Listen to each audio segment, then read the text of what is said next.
కోపంలో మేము అన్న కోపాలు కాదండి, మా టెన్షన్లు 100 ఉంటున్నాయండి. మీకు తెలియదండి, రాత్రి 8 అవుతుంది 9 అవుతుంది.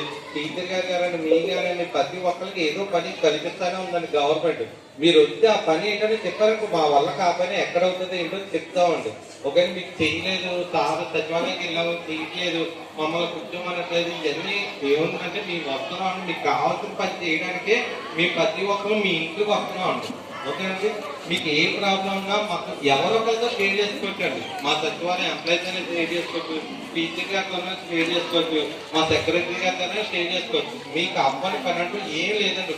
ఆధార్ ప్రాబ్లం ఏ మొదలు పడాలంటే ఏదున్నా ప్రతి ఒక్కరికి మీకు ఇప్పుడు హాస్పిటల్కి వెళ్తున్నారు, ఆరోగ్యశ్రీ అంటున్నారు, ఆ ప్రాబ్లమ్స్ ఏమన్నా పర్టికులర్గా ప్రతిదీ మీరు సచివాలయంలో షేర్ చేసుకోవచ్చండి. మేమేమి మీరు చెప్పారని మేమేం విజయం అవ్వండి. ఓకేనండి, అది పర్టికులర్గా ఏంటంటే మీరు ప్రతి ఒక్కరి షేర్ చేసుకుంటారని ఇవన్నీ సదస్సులు పంచాయతీల్లో మీ మీటింగ్లు ఏంటంటే అవన్నీ చెప్పేది గ్రామ సభలు అవన్నీ మీకోసం పెడుతున్నారండి.